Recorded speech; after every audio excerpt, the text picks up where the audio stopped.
O Senhor esteja convosco. Ele está no meio de nós. Proclamação do Evangelho de Jesus Cristo, segundo São Lucas.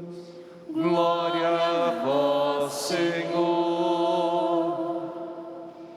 Aconteceu que, caminhando para Jerusalém, Jesus passava entre a Samaria e a Galileia. Quando estava para entrar num povoado, 10 leprosos vieram ao seu encontro.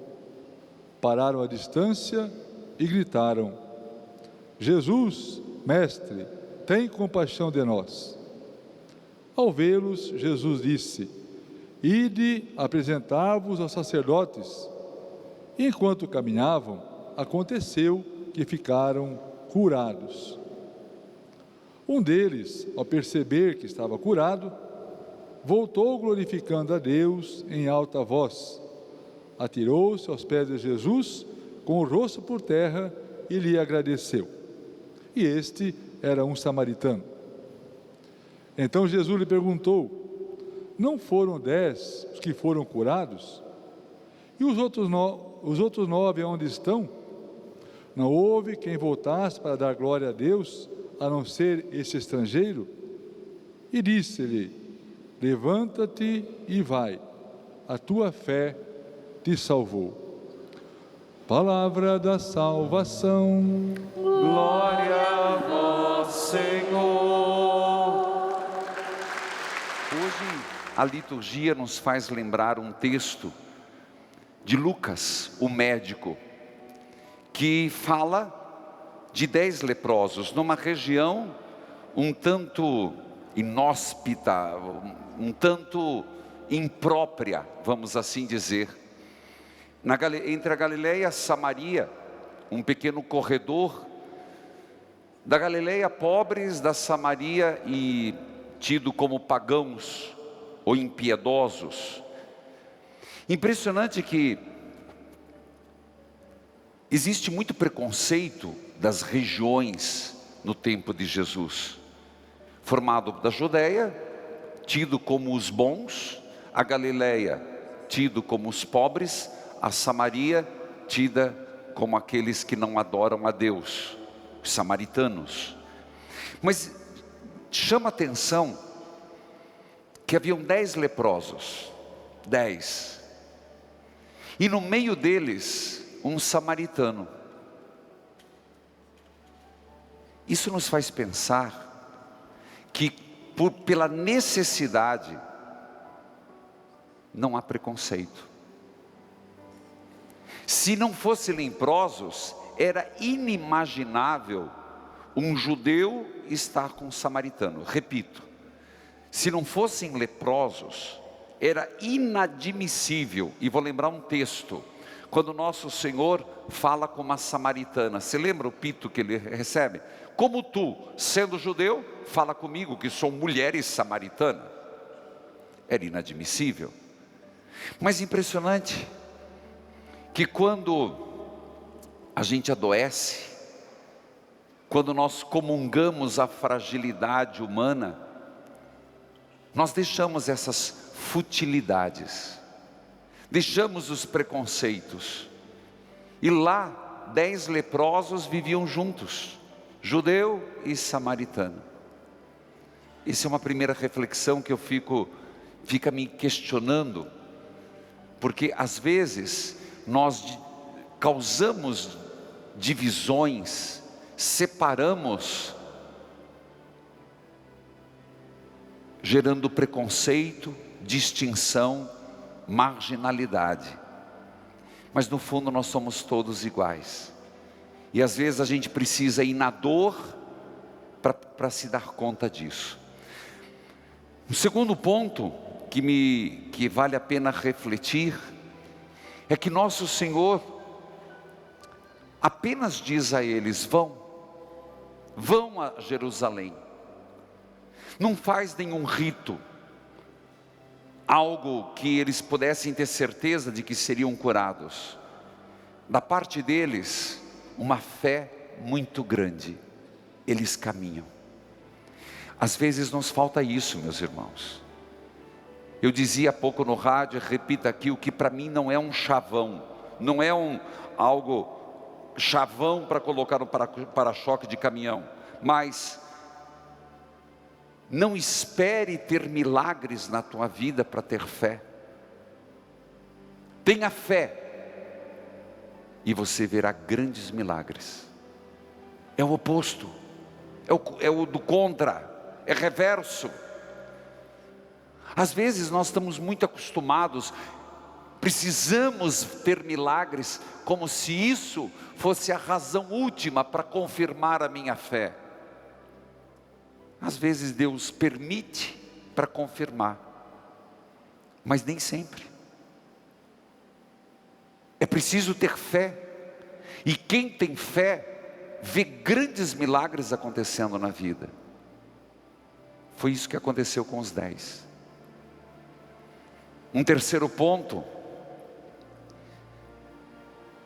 de 10, um volta. E Jesus questiona, não foram 10? Cadê os outros? Só 9 voltou, e era samaritano? Como nós somos ingratos com Deus. A nossa ingratidão de não reconhecer que a vida, o dom da vida, o trabalho, a justiça e tudo que temos provém de Deus. É verdade que aqui é muito maior, mas eu creio que não faz poucos domingos que esse evangelho apareceu, e eu de forma bastante exaustiva falei sobre esse evangelho. Então deve estar na tua cabeça, quando eu toco em certos pontos, as reflexões feitas. Será que às vezes nós não precisamos agir com mais fé, e vendo as maravilhas de Deus, sermos mais gratos? Será que nós não precisamos fazer como Maria?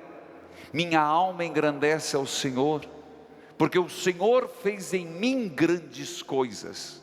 Essa frase de Maria é a gratidão de Nossa Senhora, porque o Senhor fez em mim maravilhas, o Senhor fez em mim grandes coisas, o Senhor dispersa do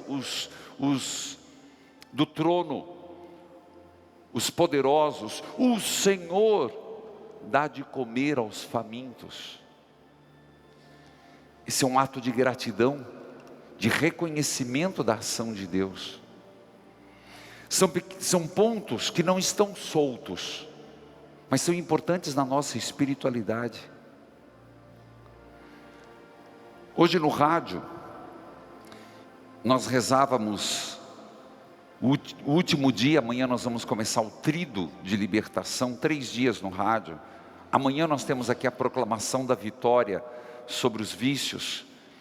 Mas uma frase que ficou muito forte: dai-nos, Senhor, mais humildade, ou virtude necessária. A humildade que cria ponte. Se estávamos falando, Jesus das Santas Chagas, traga harmonia na minha família. Sem humildade a harmonia não vem. Sem humildade não há diálogo. Sem humildade não há gratidão. Uma das virtudes mais exaltadas de Nossa Senhora é a humildade. Eis aqui a serva do Senhor, seja feito segundo a tua palavra. Ela não se deixou ficar impressionada com o próprio anjo impressionado dela. É uma reflexão que vale a pena você pensar. Quando o anjo anunciou a Maria, veja, meus irmãos, a promessa da encarnação era uma promessa que no Antigo Testamento, desde Isaías, os profetas tantas vezes anunciaram: eis que nascerá o Salvador. Mas é impressionante que muitas desejavam isso. Eu diria que quando o arcanjo Gabriel chega para Maria e diz: ave cheia de graça, o próprio arcanjo ficou maravilhado, olhando para ela, dizendo: és tu? a escolhida. Até os anjos desejariam isso. Até os arcanjos desejariam trazer o Salvador. Nós não entendemos, porque a encarnação de Deus a manifestação podia ser de tantas formas, mas Deus não escolheu os anjos, Deus não escolheu um arcanjo, Deus escolheu Maria. E quando ele diz ave cheia de graça, aqui gratia plena, aqui o termo é até o espanto do arcanjo dizendo: és tu? Tu, de 15 anos, de Nazaré, essa menina. Maria não se deixou levar por isso, a humildade, não só na anunciação, mas a vida toda. Veja, o 10º leproso chega diante de Jesus, a virtude da humildade. Ele se ajoelha, ele se prostra. Esse prostrar-se é próprio de quem adora, adoração a Jesus.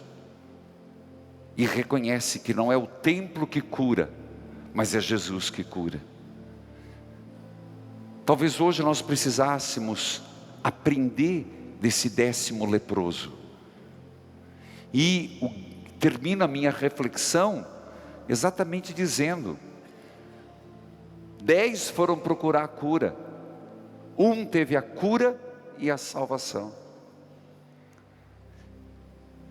Não vamos procurar Jesus só para nossas curas, como eu tenho dito, e às vezes mal compreendido, nem todos os doentes ficarão curados, mas esse não é o objetivo.